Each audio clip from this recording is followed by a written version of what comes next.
Like, he was doing things that were just badass. That was one of the coolest moments of my life. I was really scared, but knowing that Dan had the gun, I did have the rifle, like, we would be okay.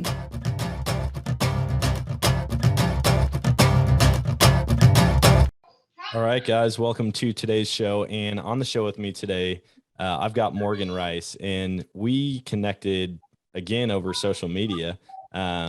He reached out and I was like, man, he's from Arizona. I'm actually planning an Arizona hunt, I think in January. I might have to pick your brain on some of that, but welcome to the show. Thanks, man. Appreciate it.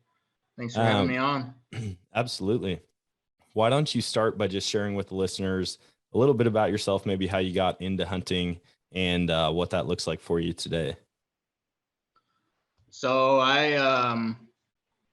I grew up hunting. I started hunting when I was about 10 or so.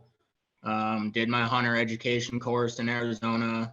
The minimum age in Arizona to hunt big game is 10 with the hunter education. So I got that done as quick as possible. And then from there, pretty much started just bow hunting. Never really put in for a whole lot of big game hunts. I had a couple like over the counter deer hunts, which are very popular here in Arizona. Had an over the counter elk hunt, which are pretty, how do I say this? They're pretty uncommon in Arizona. They're extremely difficult.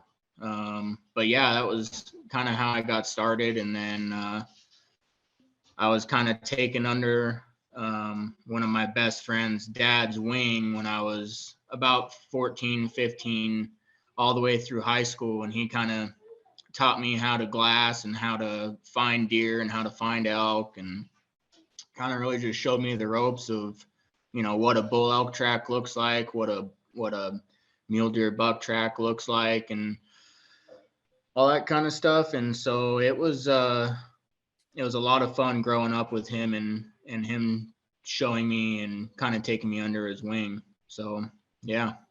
That's awesome. So in Arizona, you said there's over the counter options, but is it like a lot of the Western states where you have to kind of pick, do I want to shoot a doe or a buck, or is there a possibility to get 2 tags a year? So in Arizona, it's antlered only. There are no doe tags. Aside from one hunt, they just opened up. Maybe last year they opened up a doe hunt in one of the units in northern Arizona for archery only. It's one of the they call it a metro unit, so it's kind of like around town. It's up by Flagstaff. Nice, but that's draw only. But yeah, other than that, it's all antlered in Arizona, so it's buck only. And then how the structure works as far as your tags is you can only harvest one deer per year, per calendar year. And then you, so like, this is a whole separate discussion too, but just this year they changed up a bunch of the hunts for the over the counter. In December, they closed down a bunch of units down in southern Arizona. So a bunch of them are now just open in January. So a lot of those opportunities have gone away. But that doesn't mean you still couldn't come hunt some of the units in December. There's still a surplus of units that are open. So with the opportunity to kill coos deer or mule deer. Nice. And there's good bucks in all the units. So yeah. Do you know what kind of percentage they're running for success on archery hunts down there? So how Arizona works is they don't have any mandatory harvest reporting. So there's really no way to tell per se, like exactly how many animals are being taken in a given season. But I listened to another podcast yesterday, and one of the guys was saying that on average it's about 10% of the tags that were sold over the counter were actually deer harvested. Okay. So it's, which is about the same as is equal to about what so like if you put in for a deer or elk hunt or any big game hunt in Arizona, non-residents have a 10% tag allocation to them, or up to 10%, I should say. It's not 10% plus, or it's up to 10%.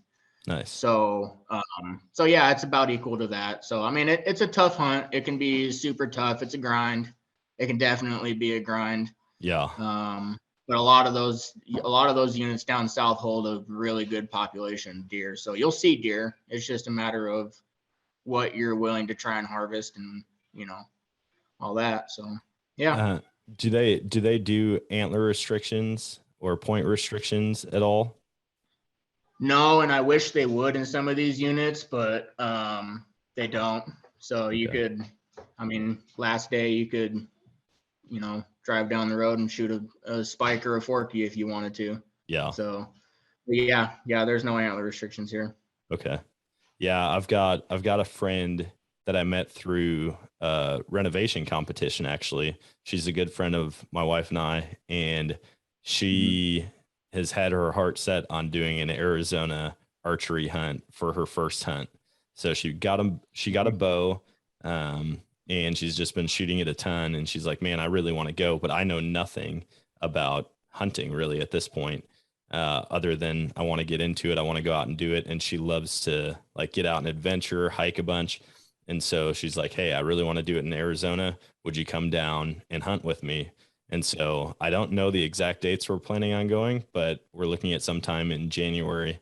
And I've never archery hunted any type of Western game, never archery hunted mule deer, elk, anything. I mean, it's all been whitetail. So it's going to be a lot different than carrying my rifle, and just needing to get within several hundred yards instead of, 40, 50, 60.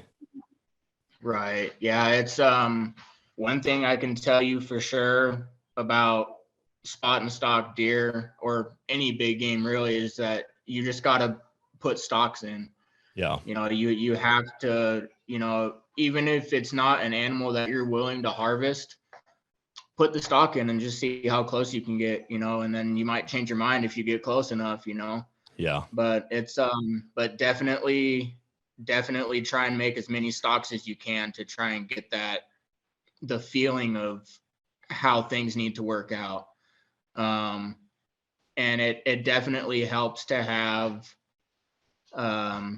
somebody else as a spotter, staying back and glassing for you. And if you have radios, which are legal to use in Arizona, you can use handheld two-way radios. Oh, cool. Yeah. So there's a couple Western states that don't allow that. That is illegal, but here in Arizona you can. So that's a very effective method, because once you drop off the hill and you go try and find that animal you're trying to stalk, it looks totally different from what it looked like up on your vantage point glassing. So that is huge for sure to have a spotter. Yeah, out west, we've been on plenty of hunts where we've watched one guy, like one of our hunting party, they'll go out after an elk, or they'll just be working a mountain and going to a common spot that we see elk. And I'm like, man, we could get him a big old 6x6 right now if it was legal to text. We watched him one time. I think he could hear the elk down below him, but he was on the same hillside, and there was a bunch of cedars that this elk was moving back and forth in. And we were probably watching him from 1,200 yards, and he just worked back and forth on this ridge line, and the elk was underneath him the whole time. I mean, it was probably within 50 to 75 yards of him for 20 minutes.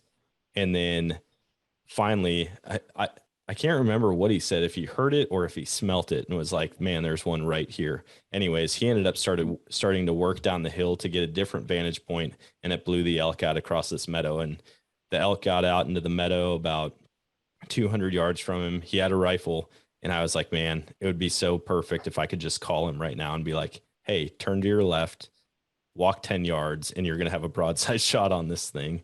But in Colorado, that's illegal. And so we just watched it all unfold and then broke his heart with the news afterward. Yeah. That is pretty heartbreaking, but yeah, like I said, in Arizona, it's totally legal, and we've used them a bunch of times. I actually invested in one of the Garmin Rhinos, the GPS and two-way radio, and all of my buddies that I hunt with, they all have one too, so I can, track where they're at on the GPS, and then also be able to talk to them two-way radio and do all that. So yeah, it's definitely an effective tool to use. And we usually get like the little earpieces that you can plug into the radio. It's kind of a pain in the butt because you have a wire, but it's definitely super effective when you can use some sort of communication to say, hey, they're like 30 yards on the other side of that tree. If you just step around this tree, you might be able to see them, So Man, that would be so cool.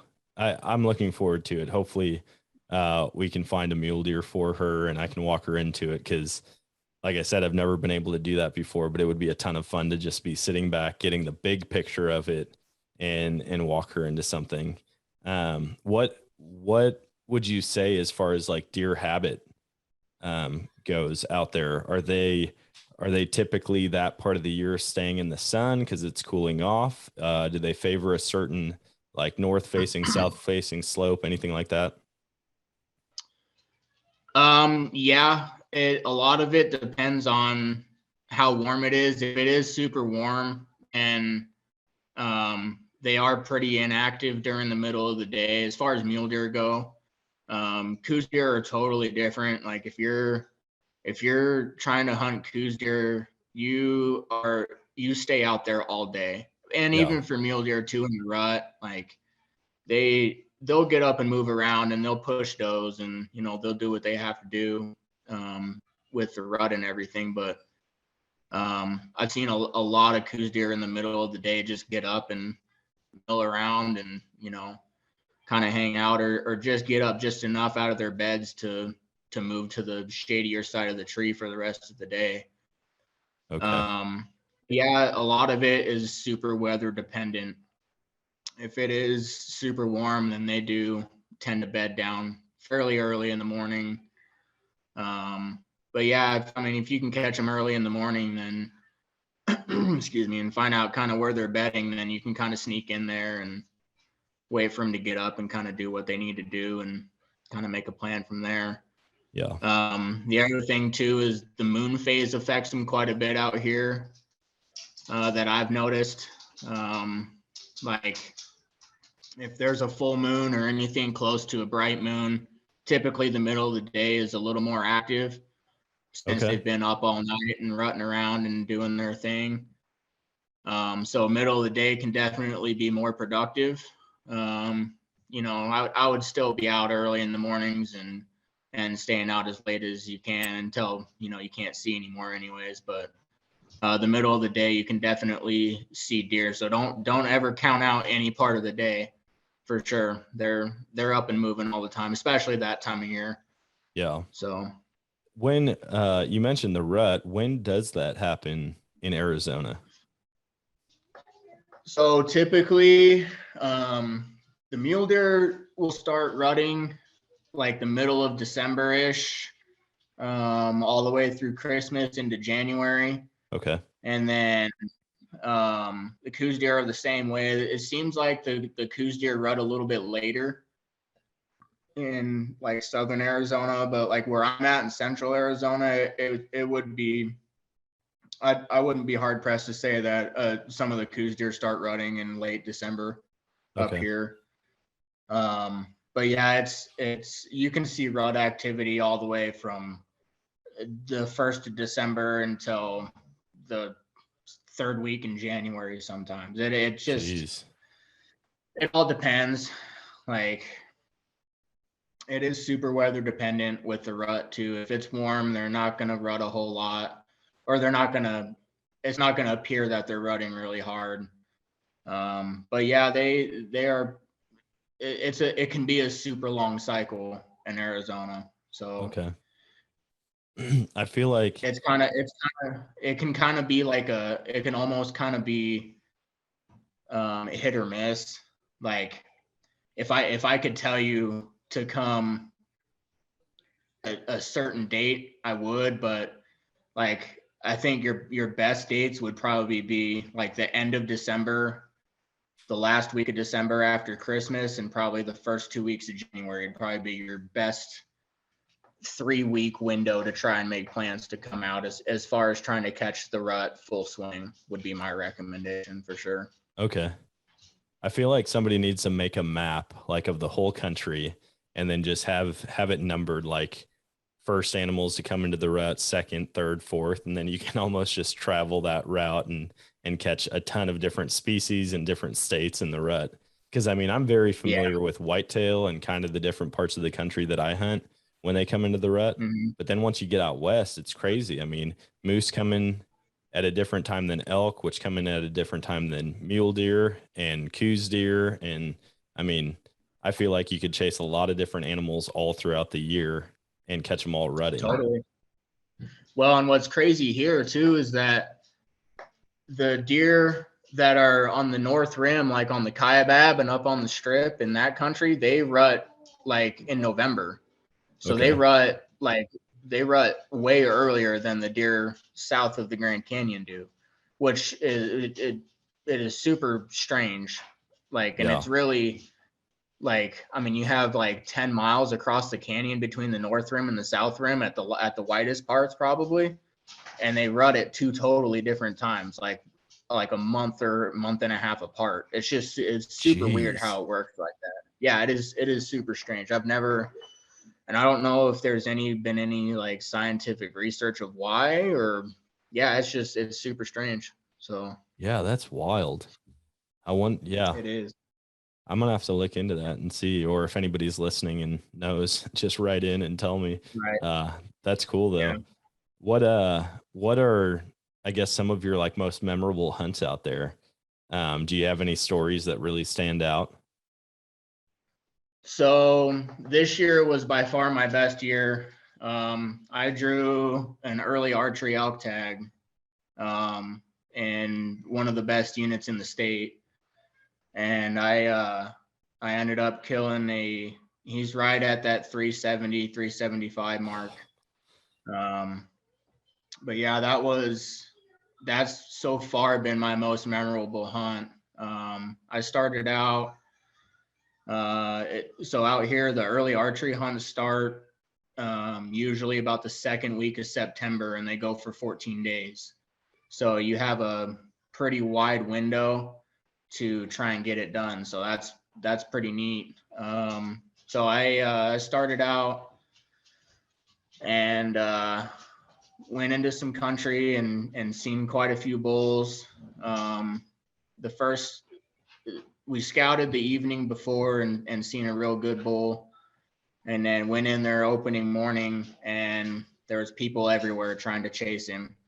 So we went out of there and went and talked to a couple buddies of ours that were up there too, and he kind of gave us some different places to go and check out and all that. So we went and checked out a couple different places, and then so I hunted with my buddy for the weekend, and then he had to go back to work.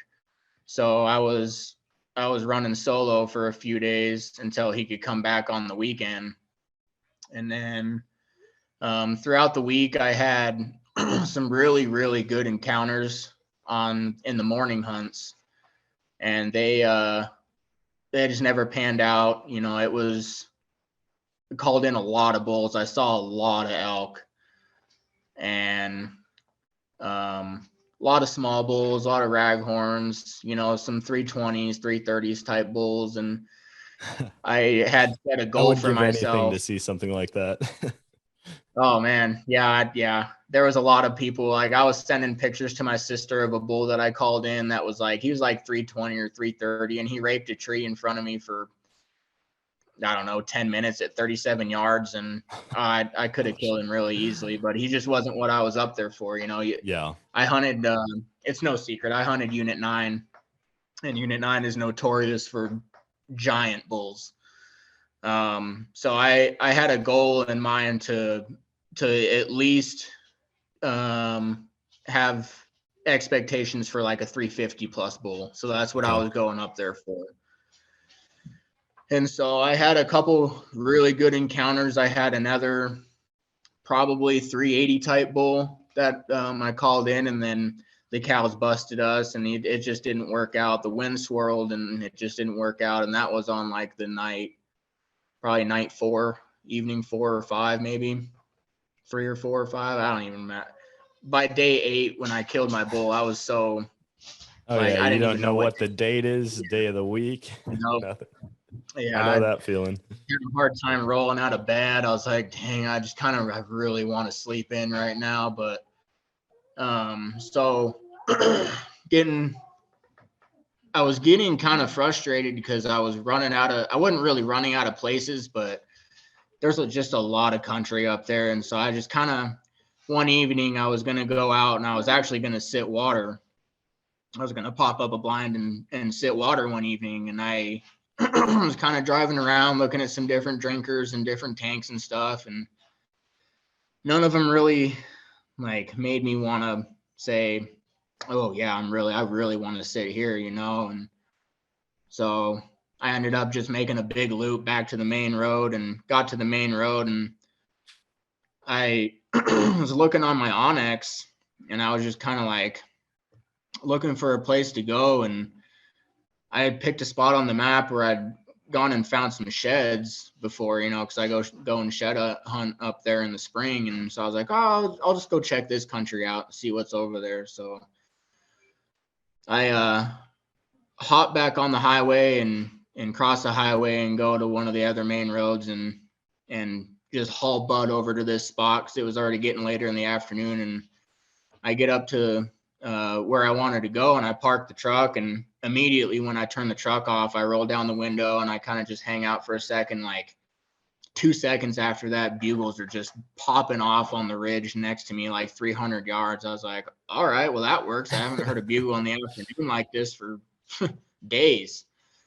So I get up in there, and it was just an elk frenzy. I mean, there was elk bugling and cows and just satellite bull. I mean, there was more elk than you could shake a stick at in that country. So I went in there and chased a bunch of elk around, and ended up watching the bull that I killed the next day fight another bull, and picked up a broken point off of the bull that he was fighting. And so I chased them around, and I had him at 52 yards that night and never could get a shot off. I tried to stop him, and he stopped right behind a little pinyon juniper tree, and it was just wasn't ethical to send an arrow through that tree to try and kill him. So I let him walk that night, and then my game plan was to just get right back in there the next morning. So I woke up the next morning and got right in there, and it was the same thing. It was just like they had never stopped bugling all night. They were just on fire. Dang. So I got in there, and I walked 7 miles in this country, just zigzagging, chasing bugles. And I called in 10 bulls that morning. And then I was making a big loop back to my truck. And I had this one bull that I'd already called in twice that was just following me through the woods as I was kind of just giving little cow calls. And I was at that point, I was just messing around, trying to see if I could call him in for a third time, and, just playing around. And so he followed this drainage all the way down. So I just kind of kept walking the top of the ridge line, following, and he got to a certain point and kind of stopped. And then he bugled one last time and got 2 other bulls fired up that were 200 yards away from me. So I close the distance on those bugles and get the wind right. And I I hit a cow call a couple of times, and then I called in another like 330, 340 type bull maybe that came in right behind me. I didn't even know he was there, and he just popped up right behind me out of nowhere, and I couldn't have shot him anyways. He saw me and wheeled and turned as soon as I saw him.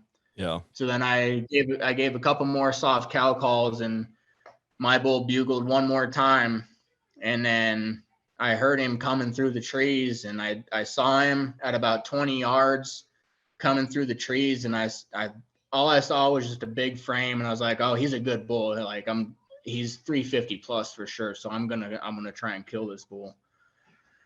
And so he was coming through the thick trees, and I drew back before he would see me, and he stepped into a window at 13 yards, and I shot him at 13 yards. I stopped him and I shot him at 13 yards, and I didn't account for how close 13 yards was, so I hit him kind of high, and I thought it might have been like that dead man zone where there was like it was above the lungs and below the spine, where it was just not like, I didn't think it was a good hit, and I thought it might have been a little far forward in the shoulder. So I was kind of freaking out. Like, I don't know if this is going to be, I don't know. I just didn't know if it was a good shot or not. Yeah. So I kind of just sat down and hung out for a while and kind of cooled myself down and ate a snack and drank some water and gave him about 45 minutes and called in one of my good friends to come help. And so we got on his last track and last blood, and I'm kind of following it around, and he said, he's like, why don't you go back to last blood and see if there's another track that splits off where there might be blood from him, And I was like, all right. So I walked back and started doing that, made a couple like 10, 15 yard circles, and I couldn't find anything. So I followed his track back to where Hunter was, and I found him, and he had glassed my bull, and he said, there's a dead bull right here, and he's a giant. And I said, there's no way. I said, there's no way. He's like, yeah, dude. He's like, he's right here, and he's giant. So we walk up there, and it was a super emotional moment. That was by far my most memorable hunt for sure so far. And he's like I said, he's right at that 370-ish mark. He's an awesome bull. So he was sweet. way bigger than what I went up there expecting to kill. So yeah, it was super, super awesome. How did the shot placement end up? Did you like double lung him just on the top of the lungs, or what ended up happening? So basically it just caught the top of his lungs, and he didn't bleed at all externally. But he only ran like maybe 250 yards, 275 yards. So I would have found him if I had just kept going off of last blood. Yep. Within the next 150 yards, but I just didn't want to push it. So I waited for them to come in and, do that. But yeah, as soon as we cut him open, the blood just poured out of his hide. So he bled internally really well. So I was super blessed for that. Yeah. And so, yeah, the broadhead did its job, and yeah, I was super blessed that it worked out the way it did. How warm was it? Because anytime I think of Arizona, I mean, I've been to Phoenix a couple times, and it seems like it's always 150 degrees there, I mean, coming from the Midwest, I'm not used to that kind of heat. But like early season, it's got to be scorching out there. Yeah. Unit 9 is a super arid unit, and it was pretty warm.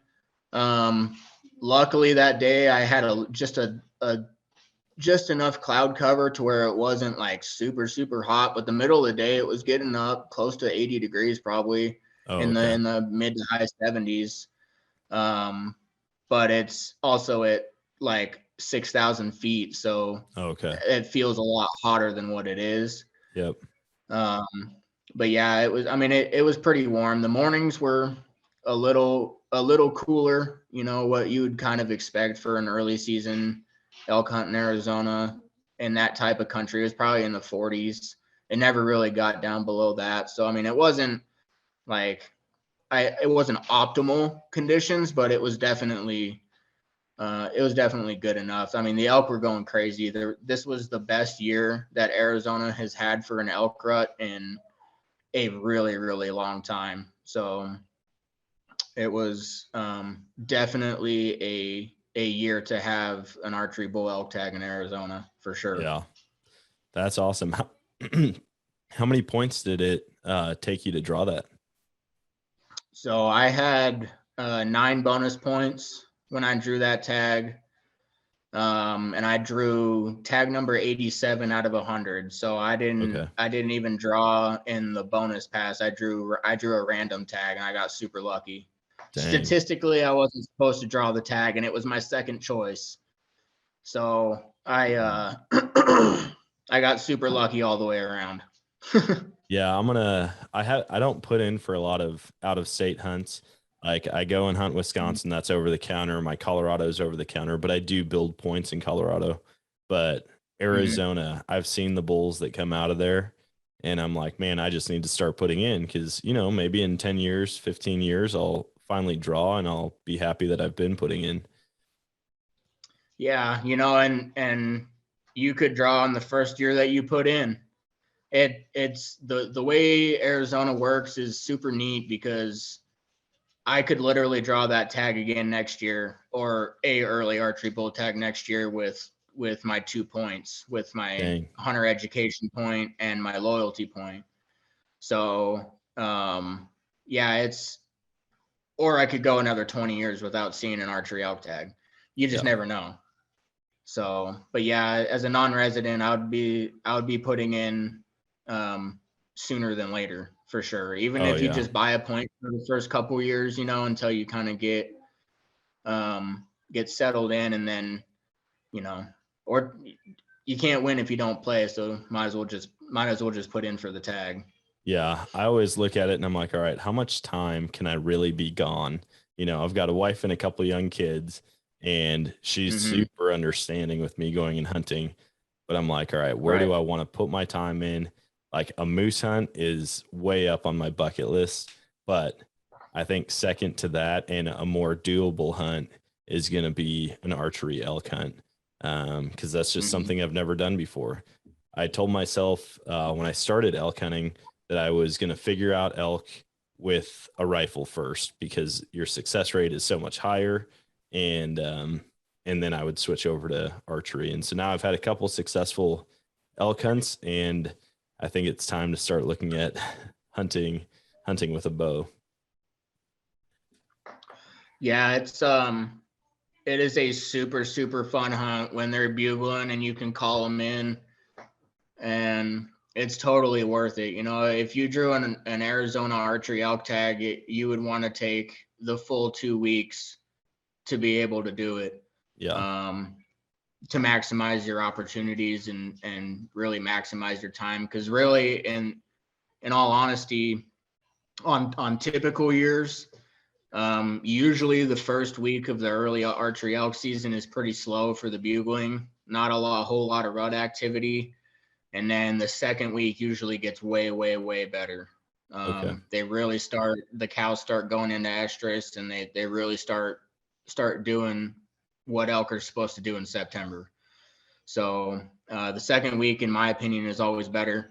But like an anomaly year like this year, it was super fun because the elk were bugling from day one. So, and like last year, I've talked to a bunch of guys where last year it was just absolutely brutal because we didn't get any rain. There was no feed. The elk's body condition was just not in good shape for them to rut.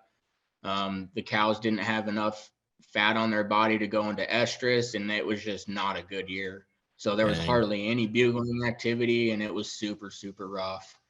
And then this year was the polar opposite of that, and it was just a frenzy everywhere over the entire state is what the reports I've been hearing, is that the elk rut was just unbelievable everywhere. So dang, Well, if I draw, I will be praying for loads of rain then. Yeah, and snow. That all plays into condition too. With, if we get a good winter and good spring moisture, then the antler growth is good. The elk are in good body condition. They can put all of that energy into growing their antlers.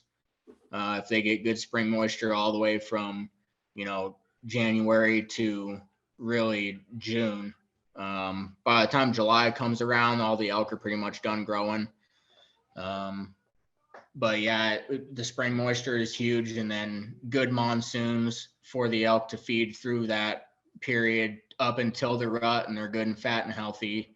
Then the rut appears to be way, way better because their body condition is way, way better. Yeah. So what about other types of hunts out there? Are there any almost secret hunts that you can do in Arizona that most people wouldn't know about? Not really. There's, as far as big game, not really. The archery deer kind of used to be like a hidden gem, and then there was a lot of people that found out about it. A lot of out-of-state people, and it used to be that you wouldn't hardly run into anybody in some of these units during archery deer season, and now it can be kind of difficult because there is a lot of people. It can still be super fun. Like, it can still be really productive. A lot of people still kill deer, but there's really not any like hidden gem opportunities in Arizona anymore. The small game hunting is really good too if you're into like quail hunting, or like I would suggest if you do come out here in January and try and hunt deer with your bro, bring a shotgun. There's boatloads of quail Sweet. to go hunt down in southern Arizona. So yeah, that's a really good opportunity. Javelina hunting is super, super fun too.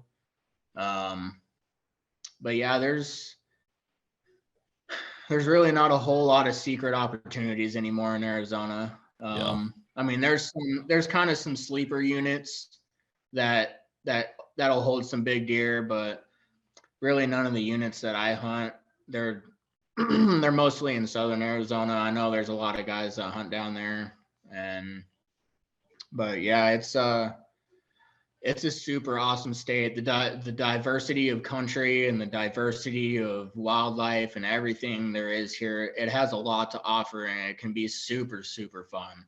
Yeah. To come out here as a non-resident and see what, Western hunting is really all about, because Arizona is a pretty prime example of that. There's a lot of game, there's a lot of opportunity, and there's a lot of public land. So I think that's probably the biggest plus side of Arizona is the amount of public land we have here and national forest to hunt on.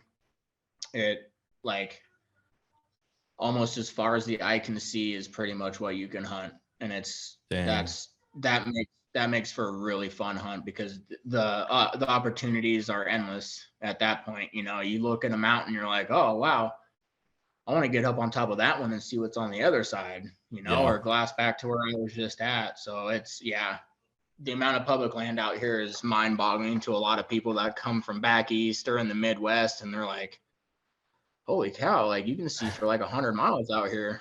Yeah, man, that's awesome. Well, I'm pumped that you mentioned the quail hunt. We will definitely be bringing shotguns, and that'd be an awesome bonus if we're not seeing elk and we can get a couple quail and eat them fresh. That'd be amazing.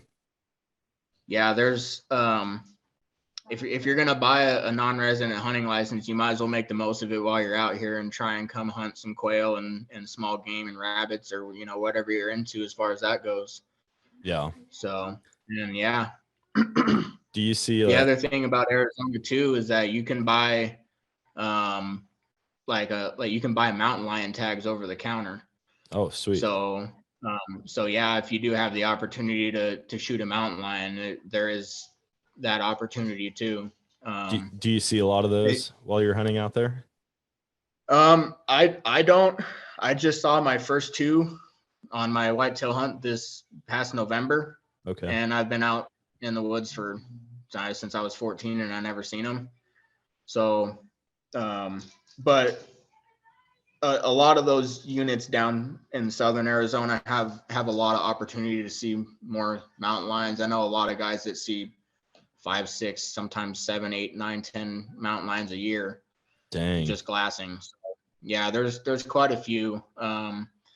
You just have to make sure that your region is open for that, because they have a harvest quota for the mountain lions in Arizona. So, if you do buy a tag, it's worth having, but just make sure that the region is open. And typically they are. There's not, there's people that harvest them, but it's not a huge amount. So, and usually most of the units have a pretty high quota. Okay. So, yeah, that'd be crazy. I have yet to see a mountain lion. I've heard a lot of stories about encounters with them, but I'm hoping, we'll see. I'm hoping to still go on my first mountain lion hunt out in Utah this year. And, okay. man, I can't imagine being up close and personal, especially like with a bow. If we're out there archery hunting mule deer and coming across a mountain lion, that'd be crazy. Yeah. But maybe I'll bring a predator call also. So I'll bring my shotgun, my bow, and a predator call. Yeah. Yeah. And even at the same time as archery deer, you can, if you're into calling coyotes or, predators like that, it is super, super fun. That's one of my top favorite hunts is to go out and hunt coyotes. And there is plenty of them to hunt. So I was going to say, my wife's family lives northwest of Phoenix, and they're in this nice subdivision. I mean, beautiful homes. And we were out playing basketball at the basketball court one night, and I look over, and right in the middle of the street in the subdivision is this coyote just cruising in the street. And I'm like, you got to be kidding me. Oh man, I'd be unloading on animals out there. And I keep telling my friends, like, that's one of my that's one of the top things I want to hunt. I mean, my goal is to hunt something in every state. And even if it was just coyote, that would be awesome, being out in the desert, hitting the coyote call. And because out there, I mean, you can see them from a long ways away. Oh yeah. Yeah. It's pretty dang fun to call in coyotes. Me and my wife used to go out all the time together, and we'd go and call every weekend, and we'd go kill coyotes. And it got to be where I would skip archery deer season just to go kill coyotes because it was so much fun. So it's if you do come out here, let's go kill some coyotes. I haven't been out for a while, so let's go do it. Oh, I'd be down for sure. That sounds like a great time. Before we started recording, you were telling me about coos deer hunting and how that's become one of your favorite things to do. Can you talk a little bit more about that? Because I feel like that hunt is one of the least talked about hunts in the country. I mean, everybody talks about muleys, whitetail, eastern whitetail, elk, bear, mountain lion even, but coos deer just kind of got on the main radar of a lot of people in the past couple of years. Yeah, it really has started to become kind of a fad to hunt coos deer. It for a long time, it used to be one of those kind of hidden gem type of a hunts for Arizona. And it still kind of is. There's not the amount of people that will come to Arizona, especially non-residents, because a lot of non-residents are coming here to hunt the Strip, famously for the biggest mule deer in the country, in the world, come from the Arizona Strip and the Kaibab. So a lot of these non-residents will just put in for these premium mule deer hunts. And not a lot of people really know about the coos deer hunts, and they are a totally, totally different animal to hunt. They are super special. I've killed 2 now. I killed my biggest buck this year, and for the people back east, 90 inches on an eastern whitetail is like a small 6-point, Yeah. but 90 inches for a Coues deer is a serious prize. Like that's awesome. People strive for 100-inch mule deer or 100-inch Coues deer, and that's kind of the equivalent to probably like a 380 to 390 400-inch type bull. Dang. If we're doing that kind of comparison. They're not around every tree. There's a lot of Coues deer down south. The opportunities in southern Arizona for Coues deer are phenomenal. The deer numbers are through the roof. There's a lot of Coues deer down south. I hunt mostly central Arizona, and so I've kind of grown a little more prone to hunting that type of country. It's just because that's where I live, so it's close to home. I can hunt from home. I don't have to camp, for most of my hunts. I can just hunt from my house for the most part, which is super comforting. Yeah. Come home and sleep in your own bed and take a shower every night. But yeah, it's the Coues deer are a very special animal. They they blend in with their environment like you wouldn't believe. They're so skittish and very alert. If you watch them through the binoculars, they're always on edge, always aware of their surroundings. They're extremely flighty. They're super, super fun to hunt. They're an unreal animal to hunt. I killed 4 mule deer already. And now when I see a mule deer, I just don't even really get excited. A big buck, I'll get excited, but I'm just like, mule deer. But somebody says, oh, I got whitetail over here. I'm like, oh, whitetail? That's cool. Let's go look at those. Yeah. They're so fun to watch, and they're so fun to hunt. The challenge of hunting them is totally different. It's a totally different type of challenge. You could be glassing an entire basin all day and not see a deer, and then all of a sudden you look where you've looked 400 times and all of a sudden a deer standing there. Jeez. So they're crazy. They're super, super crazy. Did you on both of your successful Coues deer hunts, were those both with a bow? No, they were both with a rifle. Oh, okay. So I was gonna say, by the way you're describing them, I'm like, I can't even imagine someone getting that close to them. Yeah, it's a feat in itself to get within bow range of a Coues deer, let alone try and kill them. A lot of people talk about the string jump of the whitetail in the Midwest and back east and everything. It's a totally different game with them, because if they're anywhere under, let's say, 40 yards, they will jump your string, like massively jump your string. They're crazy.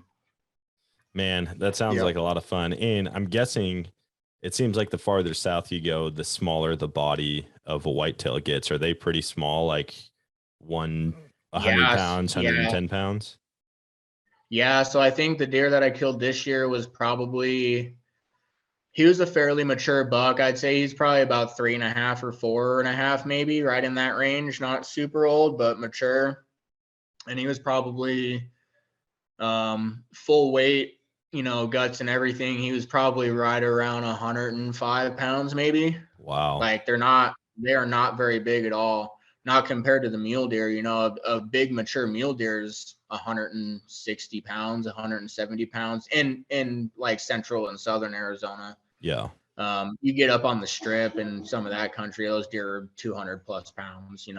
They're just big. They're a different breed of deer, totally. Like, yeah. As far as that goes, they're just bigger.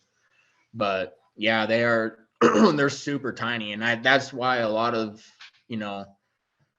finding them is so difficult, because most of the stuff that they live in is 4 feet tall, so they're not visible for a lot of the time that you're looking for them, until they step out in an opening, and then they disappear just as fast as you see them, and then you Yeah. never see them again. Dang. What kind of vegetation are you finding? Or like what kind of vegetation, I guess, grows around where you're at? Is it, do you get a lot of cedars out there, or? Yeah, so I live in kind of a transition area where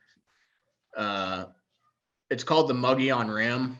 And so on top of the rim, it's ponderosa pine forest. And then below the rim, it's a lot of juniper and pinyon juniper country. So it's super thick, and then big canyons. Like there's some really big canyons in some of this country that are, when I'm talking a big canyon, like it's like 2,000 yards across, and like 700 yards to the bottom. Like some of these canyons Jeez. are no joke big, so sometimes you'll glass a deer across that canyon, you're like, there's no way I can't kill him. Yeah. Like there's really no way to do it. Even with the long range rifles nowadays that you can shoot 1,000+ yards, it's like, at what point do you say, well, it's just too far? And especially on an animal that stands 3 feet tall at the shoulder and weighs 100 pounds, like, Oh yeah. it's a Well, and then small trying to recover them, like even if you could get a good shot on it, yeah, we've seen that. Like there's mule deer and elk, man, they get in some gnarly places that you would not expect. And we've run into guys out at elk camp, and they're like, we hunt the toughest terrain that you can find. We just find the nastiest hole out here, and the elk love being in there as soon as as soon as they start hearing gunshots go off.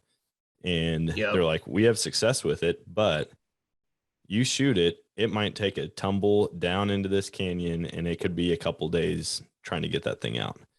And I'm like, man, I don't know if I'm up for that. I'm not about to risk my life dropping down a cliff wall just to recover a bull elk. I'd rather take a smaller one and not die.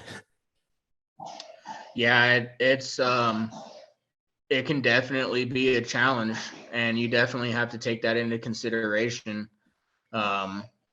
One of the other things that is important about coming to hunt Arizona, like be in some pretty decent physical shape.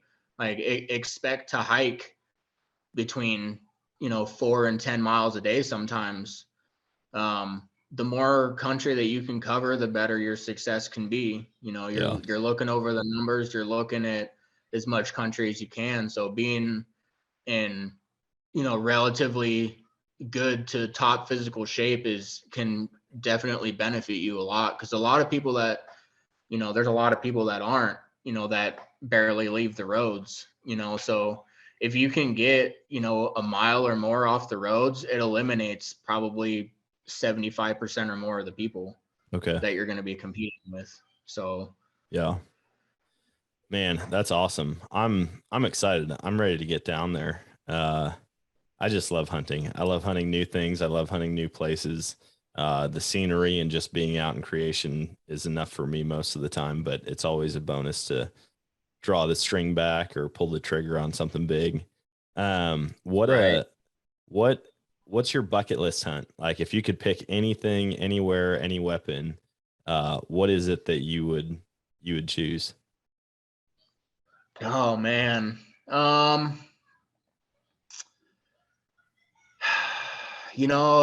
A lot of people, would say like a sheep hunt in Alaska, or, something crazy like that. But I think probably moose would be one of my bucket list hunts. Like the Alaska Yukon moose, I think are super cool. Yeah, that's probably my number one. maybe like caribou. If you could hit the migration just right up there, I think caribou would be a super fun hunt too. But yeah, I don't know. I'd probably moose, I would say. Yeah, that's number one for me for sure. And it's funny because I'd say probably 90% of my podcast guests have said some species in Alaska. And I think that just goes to credit people's love for the outdoors, not just for the game that they're pursuing, but like Alaska's beautiful. And I mean, you've seen the postcards, you've seen the videos from there. And it's like, even if you walk away unsuccessful as far as bringing home meat goes, the trip is still going to be a success, getting to spend however much time you can up there. Yeah. Just to go to Alaska is one of my bucket list things. Not even just a hunt, but just to go and experience, the last frontier. It's a truly special place to be. Yeah, every time I've been twice, and both times that I've gone up there, once was with my wife, once was with a couple guys that I know. And I'm like, dude, I might not come back. Just a heads up. Like, you guys might not see me again. I might just stay up there, get a tiny chunk of land in the middle of nowhere and build a log cabin and live out the rest of my days there. And my wife was actually kind of on board for it at one point. And then she's like, yeah, but we're going to have to come back during the winter. Yeah. I was just going to say the winters can be pretty brutal. But I think probably another one of my bucket list hunts would be axis deer in Hawaii on Lanai Island. Oh yeah. I've heard that is just like an unreal hunt because there's so many of them. Yep. Your opportunity to see them is like 110%. Killing them with a bow is a different story, but you could get it done with a rifle pretty easily. But I think that would be another super fun hunt to go on. I've been to Hawaii, but I've never been to Lanai or on the islands where they have the deer at. Yeah. And hunted them. So, I think that would be another. That would be one that my wife would be much more on board for. And I could be gone as long as I want at that point. I mean, she'd be hanging out with margaritas on the beach and I'd be out axis deer hunting. So yeah, I guess I haven't really thought about that. I never think when it comes to hunting, like tropical locations or destinations, they just don't cross my mind. I think like mountains, remote, big forests. And I guess I got to change my thought process on that a little bit. Yeah, I think moose would be number one for sure. And the next one for me, I mean, it's not technically a hunt, but I want to run a trap line. Still in Alaska or like in Canada, I would love to run a trap line for like a week. And a friend of mine actually found a guy that you can pay and just go run trap lines with him. You could do it on dog sled or snowmobile. And I'm like, man, that would be so cool to go shoot some rabbits or grouse or whatever, use that as bait. Right. And he catches everything from wolves to wolverine, lynx, coyote, fox, I think pine marten. Like that would be the trip of a lifetime. I might almost pick that over a moose hunt if I could go run a trap line successfully for a week. Yeah, I've got a couple buddies down here in Arizona that run trap lines for bobcat down in like eastern Arizona, and they do really, really well. The bobcat pelts are worth quite a bit of money, or they've gone down a little bit. But that's one of the bigger reasons I got into hunting predators and coyotes and things like that. For a little while, I got into trying to get into the fur market and sell the furs and make a little bit of money. Yeah. Of course, I lost my ass because I spent way more money on supplies and fuel and e-collars and ammunition than I ever made back on the pelts that I sold, but the experience was still fun and it was totally worth it. But yeah, they do they're pretty successful. They make a pretty decent chunk of change off of those bobcats that they catch in eastern Arizona. Yeah, and once you get good at it, I mean, like learning animal behavior enough to trap them in a tiny little foothold, you really have to know your stuff.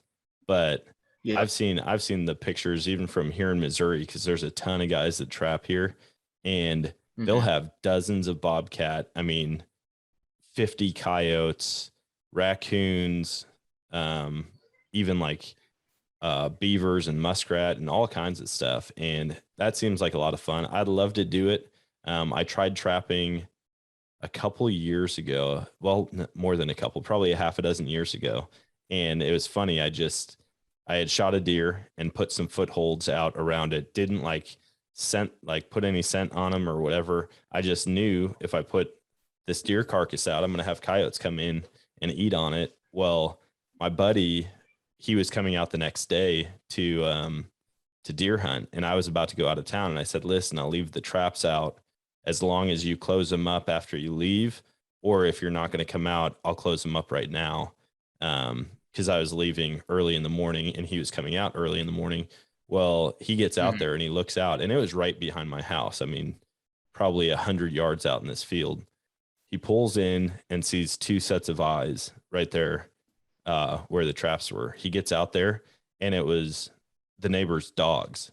They had come and they were eating. Luckily, it didn't break their feet. He said they limped off, and then by the time I got home from my trip, I mean, they were fully running around again. But I don't think they ever came back on my property after that. But I made sure. No, I went and I drove by the house that they're from, and they were just running around fine at that point. But I felt bad, and I was like, man, that's the last time I do that. But that's one thing I have to worry about, because around where I live and where I hunt, there's so many different houses, and people just don't keep their dogs on a leash in the yard, in a fence.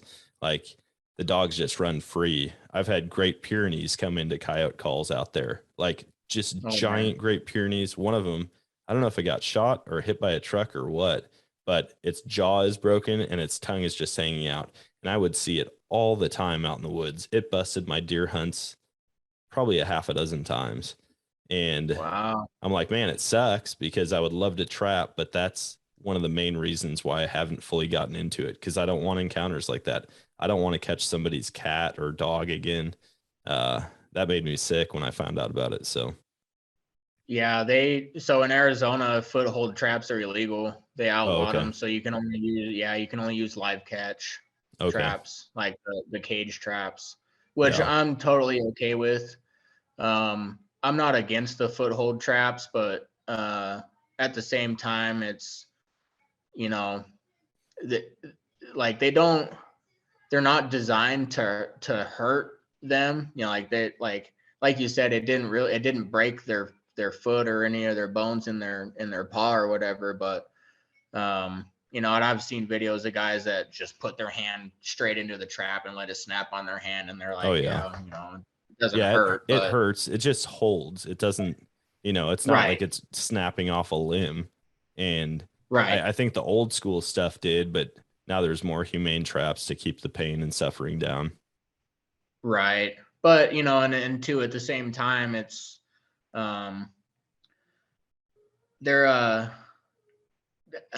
just think that live catch are probably a little more humane. Oh yeah. In my honest opinion, they kind of just go in there and they just get trapped in a trap.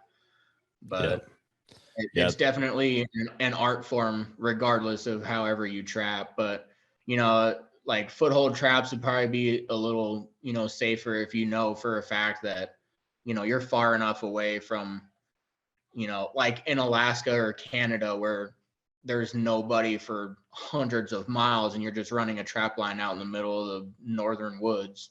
You're not going to catch somebody's domestic animal.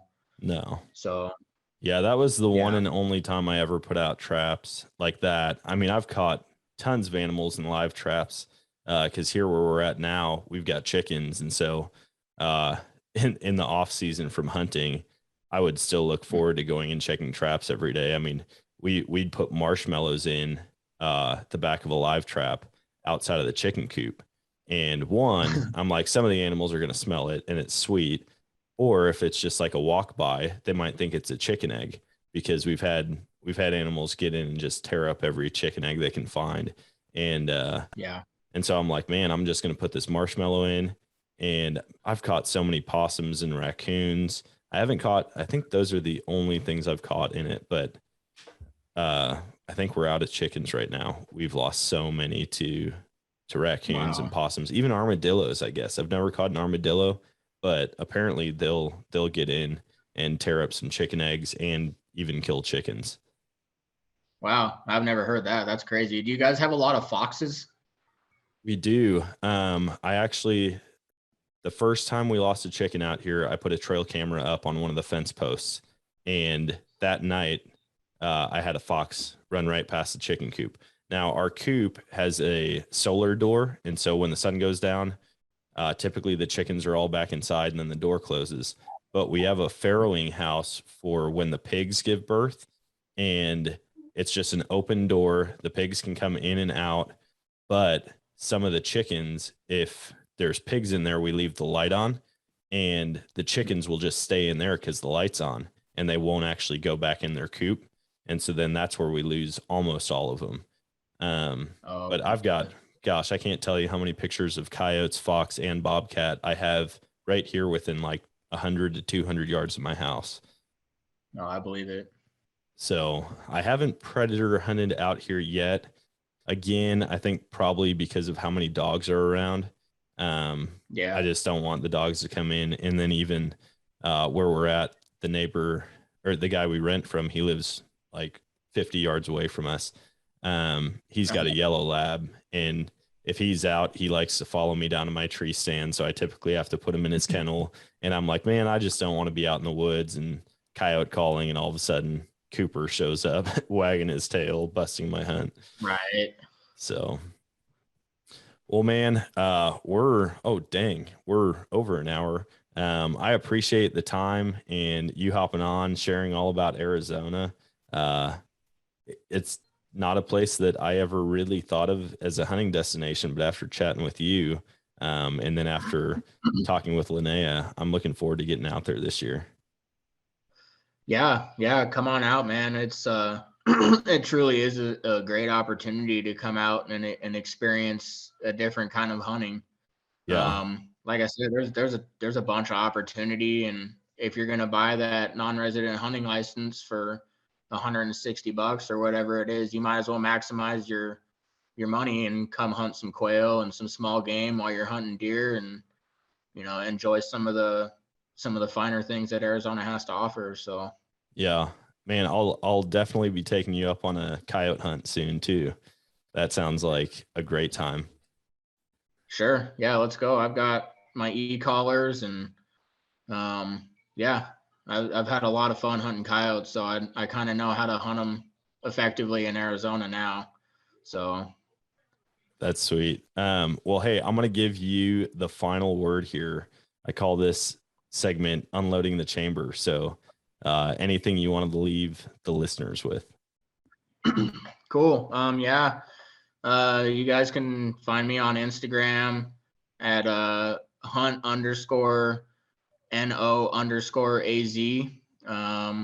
And that's pretty much the only social media platform that I'm on that I fairly actively post. So yeah, you can follow me on there and kind of follow along on my adventures and yeah, look at my harvest and all that kind of stuff. Other than that, yeah, Arizona's a great place to live. I've grown up here and have no intentions of leaving yet. So yeah, it is a awesome state for sure. And I'm happy to see people come out and enjoy what the state has to offer for its hunting opportunities, because they truly are special, and we might not have them as long as people may think. So I guess take advantage of the opportunities while they're here, and yeah, just enjoy what it has to offer out here. That's awesome, man. Well, thanks again. I appreciate you hopping on, and we will definitely stay connected. Yeah, for sure. Bye.